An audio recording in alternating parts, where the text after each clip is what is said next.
Types of matrix. तो first type is rectangular matrix, ठीक है ना। तो जैसे कि इसमें हम देख रहे हैं number of row is not equal to number of column, ठीक है ना। Second is square matrix. In case of square matrix number of row is equal to number of columns. तो स्क्वायर मैट्रिक्स में जितने रो होंगे उतने आपके columns होंगे। Third type of matrix is diagonal matrix. तो डायगोनल मैट्रिक्स होने के लिए सबसे पहले इस मैट्रिक्स को स्क्वायर मैट्रिक्स होना पड़ेगा, ठीक है ना। तो जो डायगोनल मैट्रिक्स होगी वो एक स्क्वायर मैट्रिक्स होगी। उसके अलावा जो स्क्वायर मैट्रिक्स में आपके जो प्रिंसिपल डायगोनल होगा वो ये होगा, इसको हम प्रिंसिपल डायगोनल बोलते हैं, ठीक है ना। तो जैसे कि आप यहाँ देख रहे हैं 3 क्रॉस 3 यानी 9 एलिमेंट की ये एक स्क्वायर मैट्रिक्स है। तो इसमें ये 3 एलिमेंट प्रिंसिपल डायगोनल वाले एलिमेंट्स होंगे और इनको छोड़ करके जो एलिमेंट्स होंगे उनको हम बोलेंगे ऑफ डायगोनल एलिमेंट। तो यहाँ पर ये जो 6 एलिमेंट है ये 6 एलिमेंट ऑफ डायगोनल एलिमेंट होंगे। ऑफ डायगोनल वाले एलिमेंट होंगे वो सारे 0 होंगे। तो diagonal matrix is a square matrix where off diagonal elements are 0। For example आप इस 3 क्रॉस 3 की मैट्रिक्स को देखिए, ये एक डायगोनल मैट्रिक्स है, ठीक है ना। ये दूसरा एग्जांपल है 1 0 1, ठीक है ना। ये डायगोनल मैट्रिक्स है 1 0 1 3 क्रॉस 3 की। तो आपका जो आप देख रहे हैं जैसे कि प्रिंसिपल डायगोनल में इसमें एलिमेंट क्या है 1 0 1 और सारे ऑफ डायगोनल एलिमेंट्स इसमें 0 है। ये कुछ प्रॉपर्टीज हैं जो आपका डायगोनल मैट्रिक्स सेटिस्फाई करती है। अगर आप दो डायगोनल मैट्रिक्स को ऐड करेंगे तो आपका जो रिजल्ट होगा वो ये आ जाएगा। इसी तरीके से आप मल्टीप्लिकेशन करेंगे तो ये आपका रिजल्ट आ जाएगा। अगर आप किसी डायगोनल मैट्रिक्स का इन्वर्स करेंगे तो जो प्रिंसिपल डायगोनल वाले जो एलिमेंट हैं वो भी आपके इन्वर्स हो जाएंगे, ठीक है ना।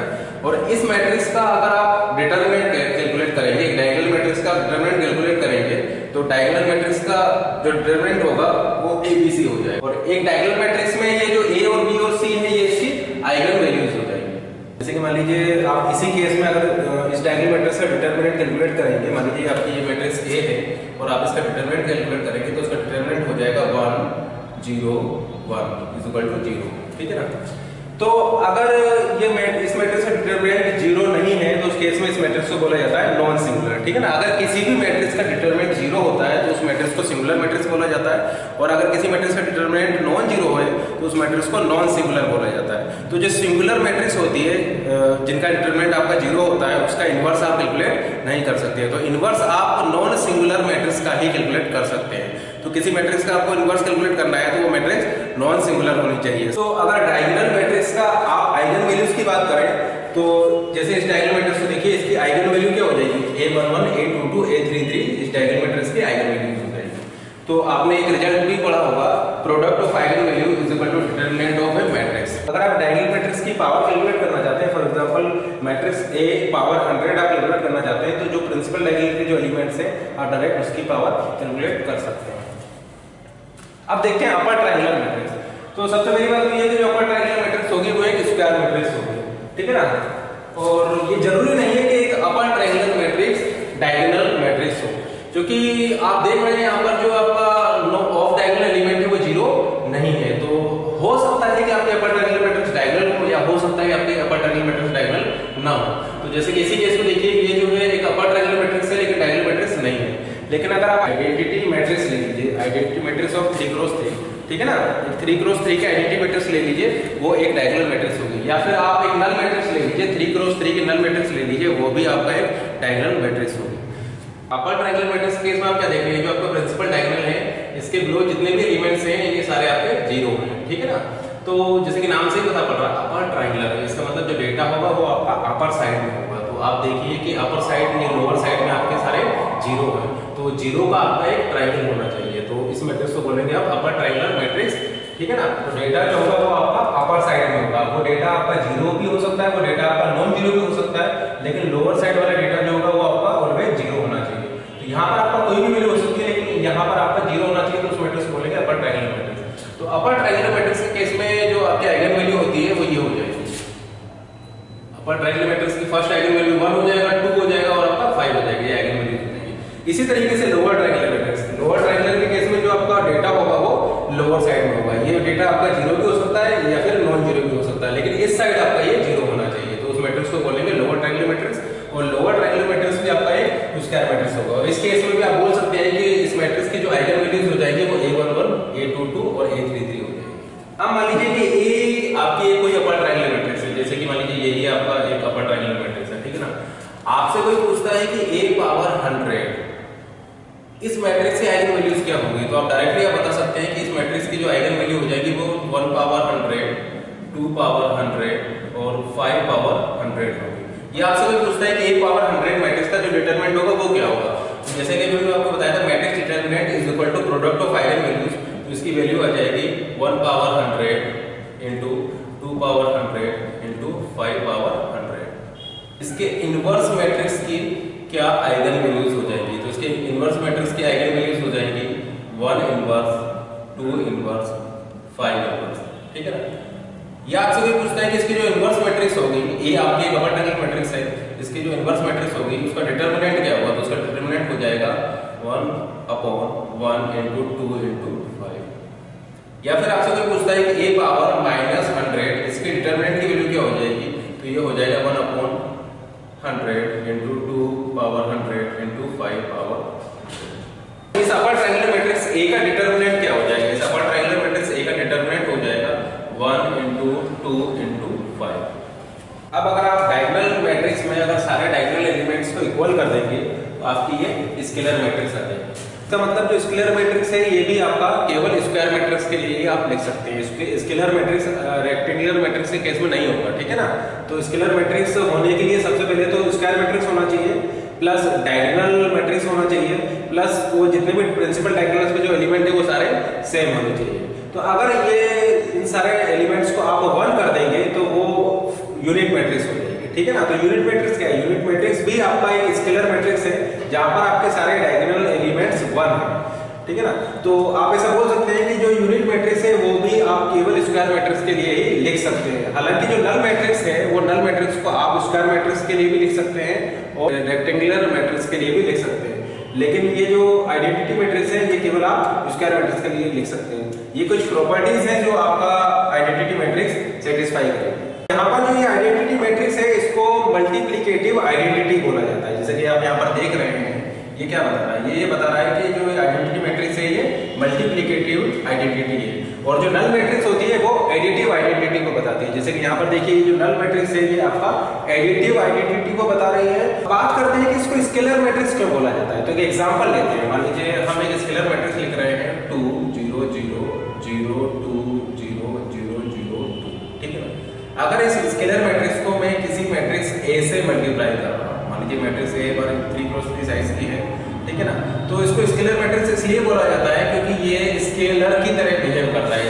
आप जानते होंगे स्केलर क्या होता है, ठीक है ना। तो यहाँ पर स्केलर क्या होता है, स्केलर आपका 2 हो जाएगा, तो ये स्केलर की तरह ट्रीट करेगा और उसकी वैल्यू 2a हो जाएगी। स्केलर मैट्रिक्स 3 3 3 लेंगे और उसको A से मल्टीप्लाई करेंगे, ठीक है ना, तो उसकी वैल्यू 3 हो जाएगी। आप प्री मल्टीप्लाई कीजिए या पोस्ट मल्टीप्लाई कीजिए, ये स्केलर मैट्रिक्स एक स्केलर की तरह बिहेव करेगी, इसलिए इसको बोला जाता है स्केलर मैट्रिक्स। नेक्स्ट देखते हैं नल मैट्रिक्स। नल मैट्रिक्स में आपके सारे एलिमेंट्स 0 होते हैं, ठीक है ना, और नल मैट्रिक्स की रैंक भी आपका 0 होगी। यहाँ ये नल मैट्रिक्स स्क्वायर मैट्रिक्स के केस में भी आप लिख सकते हैं और रेक्टेंगुलर मैट्रिक्स के केस में भी लिख सकते हैं। O3 का मतलब है ये जो नल मैट्रिक्स है ये 3x3 की है। अगर आप रेक्टेंगुलर नल मैट्रिक्स लिख रहे हैं तो फिर आपको ये दोनों डायमेंशन मेंशन करना होगा, ठीक है ना। अगर आप केवल एक डायमेंशन मेंशन कर रहे हैं तो इसका मतलब ये है कि ये जो नल मैट्रिक्स है इसका साइज 3x3 है। अब बात करते हैं आइडेंटिटी मैट्रिक्स की। तो यहाँ पर a² = a होगा, तो ये उसका एक एग्जांपल है। ये मान लीजिए आपकी मैट्रिक्स A है, आप इसका स्क्वायर मल्टीप्लाई कीजिए तो आपको a मिलेगा। यहाँ से कुछ आप कंक्लूजन्स भी निकाल सकते हैं, जैसे कि आपको पता है कि a² = a है, तो अगर हम आपसे ये पूछे a³ क्या हो जाएगा, a³ को आप लिख सकते हैं a².a या फिर a.a²। a² की वैल्यू आप यहाँ पर पुट कर सकते हैं, तो ये हो जाएगा आपका a.a। इस इक्वेशंस को हमने यहाँ पर यूज किया है, ठीक है ना। तो a.a ये फिर से a² हो जाएगा, तो ये आपका a हो जाएगा। इसका मतलब इस केस में हम ऐसा बोल सकते हैं कि a power k where k is greater than equal to 2, a power k where k is greater than equal to 2 is equal to a, ठीक है ना। क्योंकि आपका जब a² a है तो a³ भी a हो जाएगा, a पावर 4 भी a हो जाएगा, तो a power k is equal to a। Next case है इवोल्यूशनरी मैट्रिक्स। यहाँ पर a² = i होता है, ये इसका एक एग्जांपल है। ये वाली मैट्रिक्स आपकी a है, इसका आप उसका इक्विवेलेंट कीजिए तो आपको i मिल जाएगा। तो यहाँ पर भी आप कुछ कंक्लूजन निकाल सकते हैं। मान लीजिए आपका a² = i है, हम आपसे पूछें a³ क्या हो जाएगा, तो a³ हो जाएगा a².a, यानी आप बोल सकते हैं i.a = a। या हम आपसे पूछे a पावर 4 क्या हो जाएगा, ये हो जाएगा a².a² = i। और हम पूछे आपसे a पावर 5 क्या हो जाएगा, a पावर 5 हो जाएगा a पावर 4.a। इसका मतलब अगर आप ए पावर के आपका क्या हो सकता है, ए पावर के आपका या तो ए हो सकता है या फिर आपका वो आई हो सकता है। तो ए पावर के इज इक्वल टू आई कब होगा, जब के आपका इवन होगा, और अगर के आपका ऑड होगा तो उस केस में ए पावर के इज इक्वल टू ए हो जाएगा। अब नेक्स्ट देखते हैं nilpotent matrix. Nilpotent matrix of class x अगर वो इस कंडीशन को सेटिस्फाई करेगा, यहाँ पर a power x is equal to null matrix, यानी एक मैट्रिक्स A आपको गिवन है, आप इसकी मान लीजिए आपने a क्यूब कैलकुलेट किया और वो एक नल मैट्रिक्स है, 3 क्रॉस 3 की नल मैट्रिक्स है, और a square is not equal to null matrix.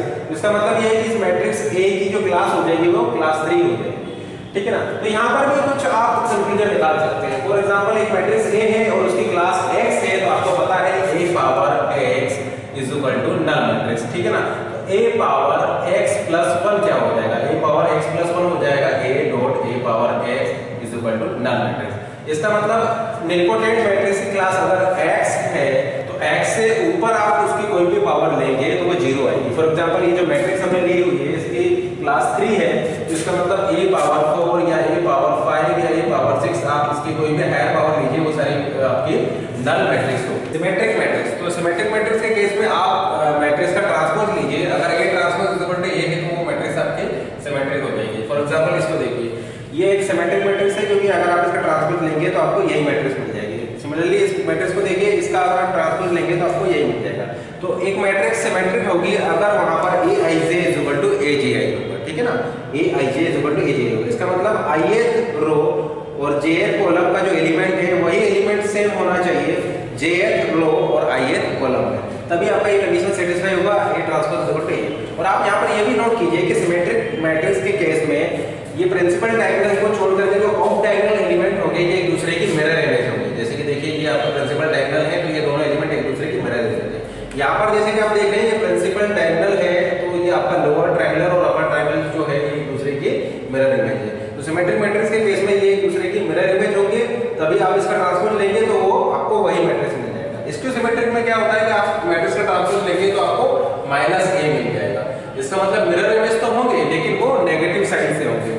इसका मतलब अगर हम यहाँ पर -3 कर देंगे तो ये आपका स्क्यू सिमेट्रिक मिल जाएगा, ठीक है ना। तो माइनस करने पर आपका ये स्क्यू सिमेट्रिक हो जाएगा। लेकिन आप जरा यहाँ पर ध्यान से देखिए Aij is equal to Aj था, तो अब स्क्यू सिमेट्रिक के केस में क्या हो जाएगा, Aij is equal to -Aj हो जाएगा। तो आपकी जो इक्वेशन हो जाएगी वो क्या हो जाएगी, Aij is equal to -Aj।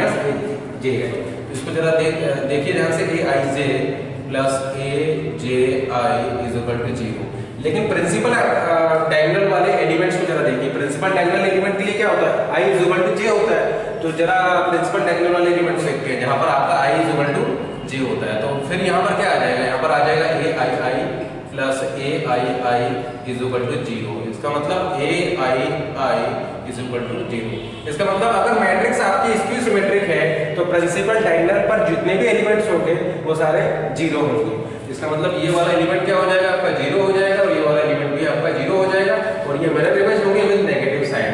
इसी तरीके से ये मैट्रिक्स अगर स्क्यू सिमेट्रिक होगी तो ये वाला एलिमेंट 0 हो जाएगा, ये भी 0 हो जाएगा, ये भी 0 हो जाएगा, और यहाँ पर आपका नेगेटिव साइन आ जाएगा। अब बात करते हैं ऑर्थोगोनल मैट्रिक्स की। ऑर्थोगोनल मैट्रिक्स के केस में आप मैट्रिक्स लीजिए, मैट्रिक्स का ट्रांसपोज लीजिए और फिर उसको मल्टीप्लिकेशन कीजिए तो आपको i मिल जाएगा, ठीक है ना। तो एक मैट्रिक्स A को आप ऑर्थोगोनल मैट्रिक्स बोलेंगे अगर A transpose is equal to i हो। आपने एक प्रॉपर्टी और पढ़ी होगी, A inverse is equal to i is equal to A inverse A, ठीक है ना। तो यहाँ से आप ऐसा बोल सकते हैं कि A ट्रांसपोज आपका क्या हो जाएगा, A ट्रांसपोज हो जाएगा A इनवर्स। इसका मतलब मान लीजिए आपका गेट में क्वेश्चन आता है और वहां पर ये गिवन होता है कि A जो है वो ऑर्थोगोनल मैट्रिक्स है और आपसे पूछा जाता है कि इस ऑर्थोगोनल मैट्रिक्स का इनवर्स क्या होगा।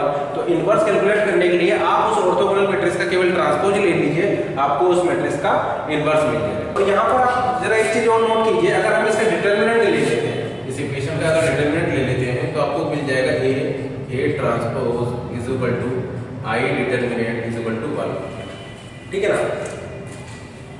इसको फिर से हम ब्रेक कर सकते हैं, determinant of A transpose is equal to 1।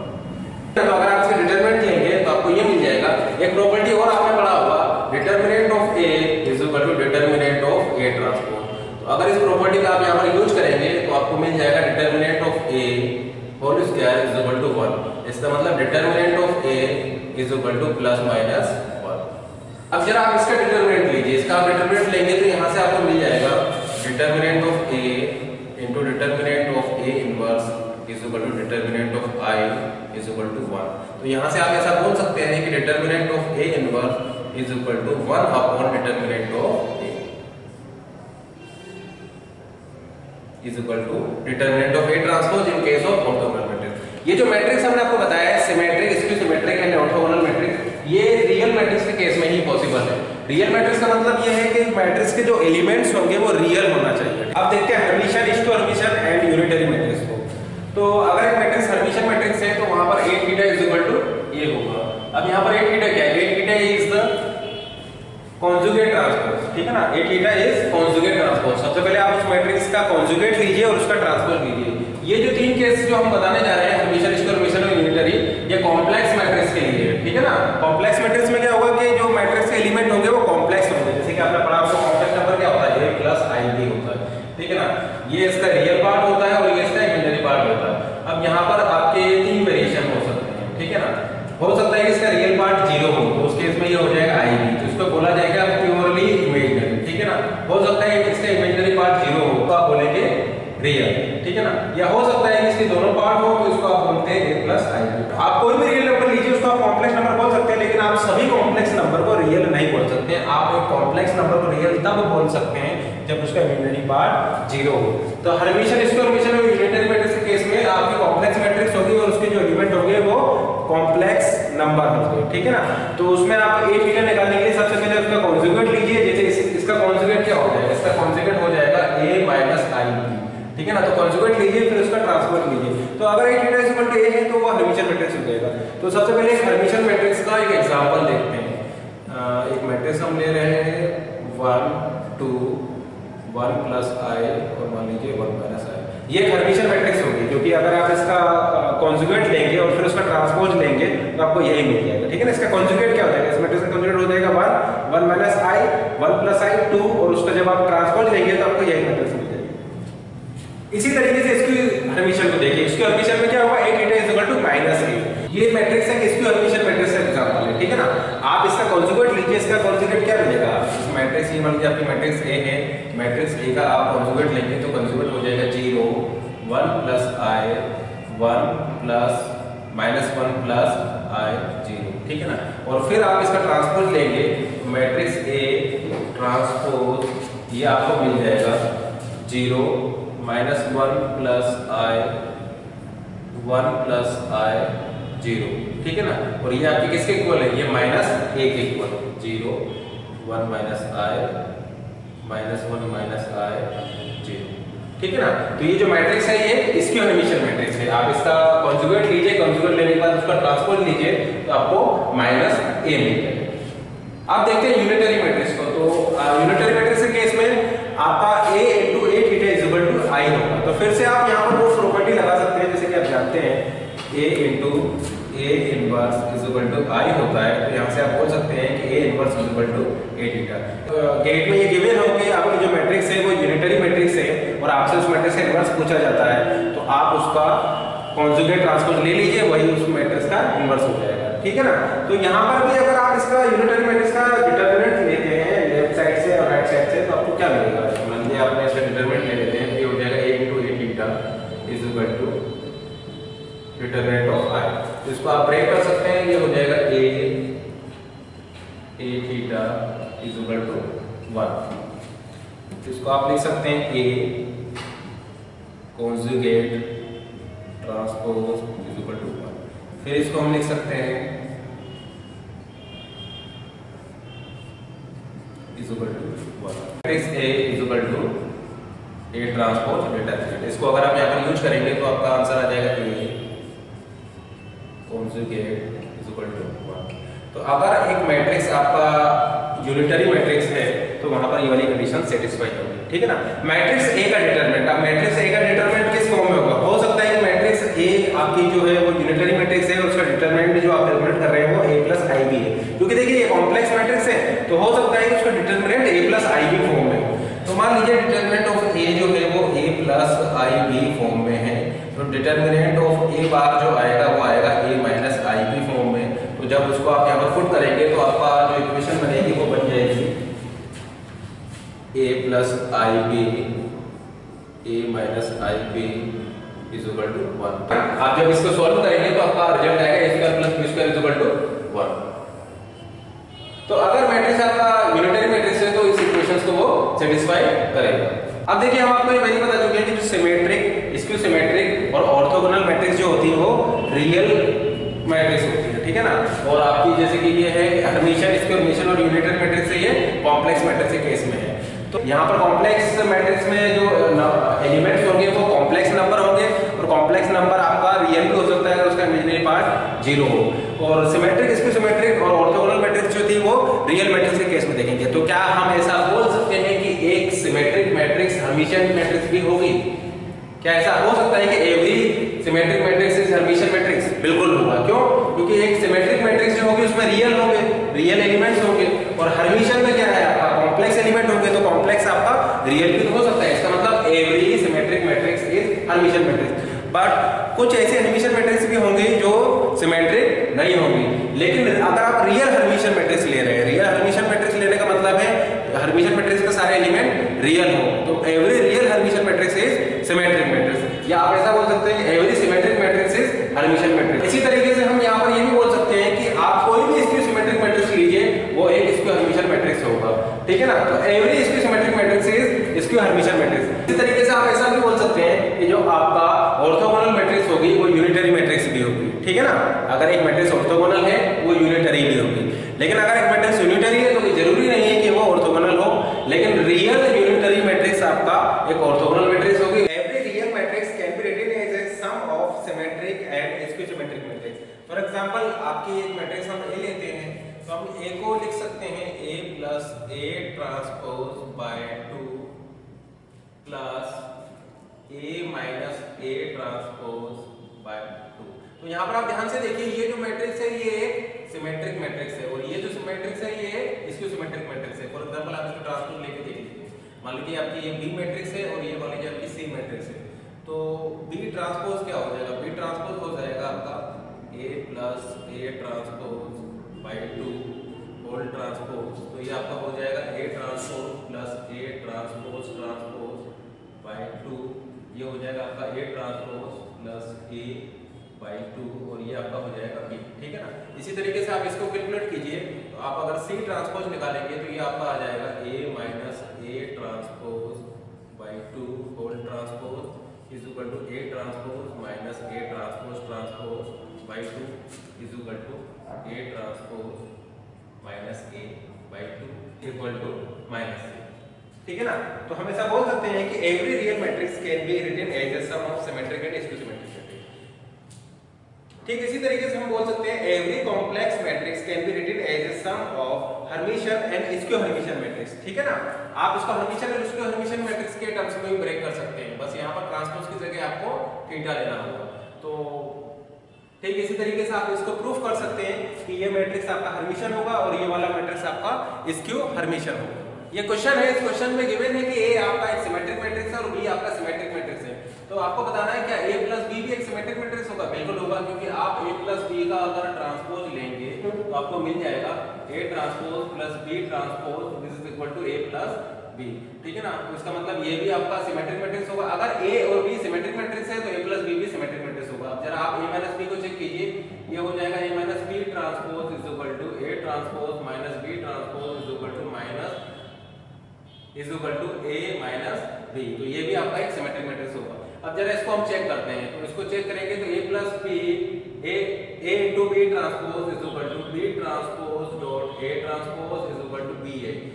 ये हम जानते हैं कि मैट्रिक्स जो मल्टीप्लिकेशन होता है, matrix multiplication is not commutative but matrix multiplication is associative. Matrix multiplication commutative नहीं होता है, इसलिए ab is not equal to b है। इसका मतलब ये वाली मैट्रिक्स सिमेट्रिक नहीं होगी। इस तरीके से आप इसको भी कैलकुलेट कर सकते हैं, तो ये भी आपका एक सिमेट्रिक मैट्रिक्स नहीं होगा। अब मान लीजिए कि आपका a और b स्क्यू सिमेट्रिक मैट्रिक्स है, तो आप जानते हैं कि a transpose equal to minus a हो जाएगा और b अगर एक स्क्यू सिमेट्रिक मैट्रिक्स है तो b transpose equal to minus b होगा। तो a माइनस b क्या होगा? तो एक काम करते हैं, a माइनस b का हम ट्रांसपोज कैलकुलेट करते हैं। a minus b transpose equal to A transpose minus B transpose, यहाँ पर इन वैल्यूज को यूज करते हैं तो ये हो जाएगा माइनस ए माइनस बी, तो ये आपका आ जाएगा बी माइनस ए, तो ये आपका हो जाएगा minus of A minus B, ठीक है ना। तो आप ऐसा बोल सकते हैं कि ए माइनस बी मैट्रिक्स जो है वो एक स्क्यू सिमेट्रिक मैट्रिक्स होगी, ठीक है ना। लेकिन आप जरा ए प्लस बी को चेक कीजिए, क्या ए प्लस बी भी स्क्यू सिमेट्रिक होगी? तो ए प्लस बी का ट्रांसपोज हो जाएगा A transpose plus B transpose is equal to minus A plus B, तो ए प्लस बी भी आपका एक स्क्यू सिमेट्रिक मैट्रिक्स होगा। एक एग्जांपल लेते हैं, मान लीजिए आपका A B is equal to I है, A B is equal to I ये गिवन है, ठीक है ना। तो क्या हम ऐसा बोल सकते हैं कि B is equal to I भी होगा? जी हाँ, बिल्कुल बोल सकते हैं, क्योंकि आप जानते हैं कि अगर A B is equal to I होगा तो हम यहाँ पर क्या लिख सकते हैं, हम यहाँ पर लिख सकते हैं A is equal to B inverse, या फिर आप लिख सकते हैं B is equal to A inverse. तो अगर इस बी की वैल्यू को आप यहाँ पर पुट कर देंगे तो आपका रिजल्ट आ जाएगा A inverse is equal to A, ठीक है ना।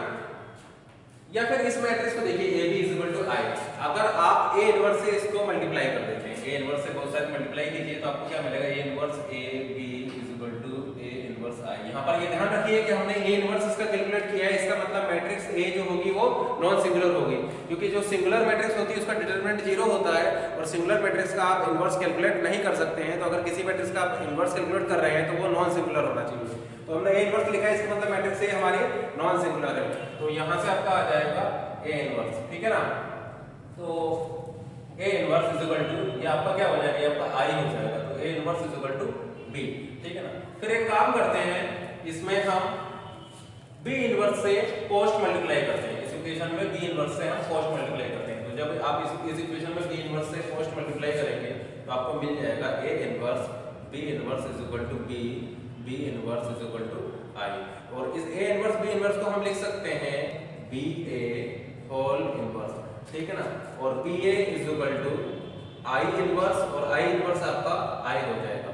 इसका मतलब अगर A B is equal to I है तो B A is equal to I भी हो जाएगा, और साथ में ये सभी भी, ये सारी चीजें भी ट्रू हो जाएंगी, ठीक है ना। अगर A B is equal to I है तो उसके साथ में ये सारी चीजें भी ट्रू होंगी। ये कुछ प्रॉपर्टीज हैं, ठीक है ना।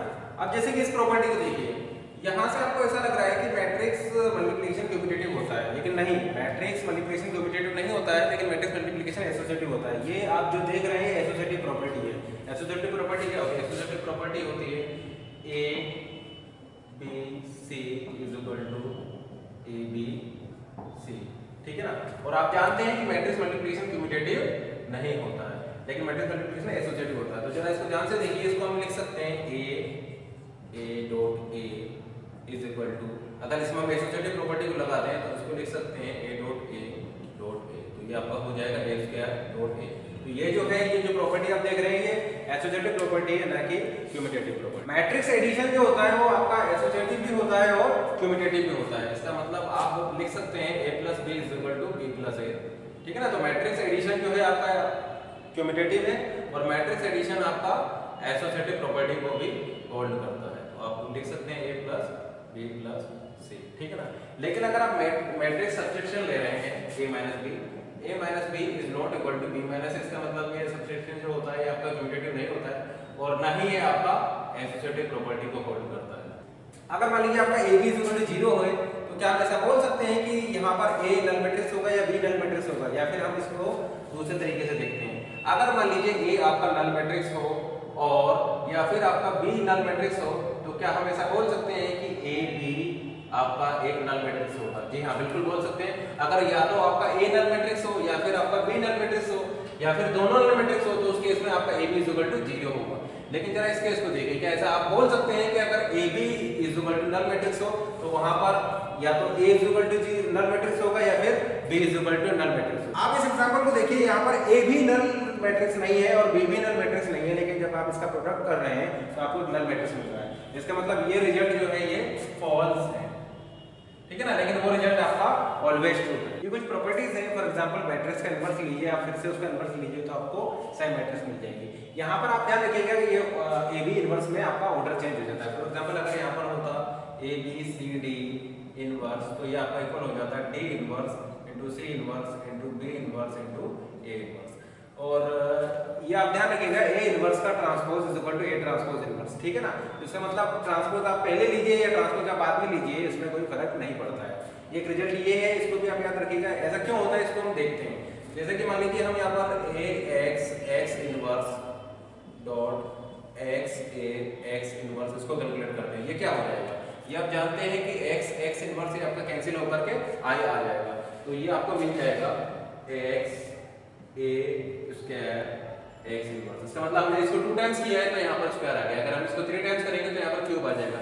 इसी तरीके से इसको हमने n टाइम किया है तो यहाँ पर a पावर n आ जाएगा। मैट्रिक्स ट्रांसपोज का ट्रांसपोज आपको मैट्रिक्स मिल जाएगा, यहाँ पर आपका ऑर्डर चेंज हो जाएगा। इसी तरीके से अगर यहाँ पर ए बी सी डी होता और उसका आप ट्रांसपोज कैलकुलेट करते तो इक्वल होता D transpose dot C transpose dot B transpose dot A transpose. ऐसा इसलिए होता है क्योंकि देखिए ट्रांसपोज लेने पर मैट्रिक्स का जो ऑर्डर होता है वो चेंज हो जाता है। अगर मान लीजिए मैट्रिक्स ए है m क्रॉस n साइज की, और अगर आप उस मैट्रिक्स का ट्रांसपोज लेंगे तो आपकी मैट्रिक्स का जो साइज है वो n क्रॉस m हो जाएगा, क्योंकि ट्रांसपोज लेने पर जो आपका रो था वो कॉलम हो जाएगा, जो कॉलम था वो रो हो जाएगा, ठीक है ना।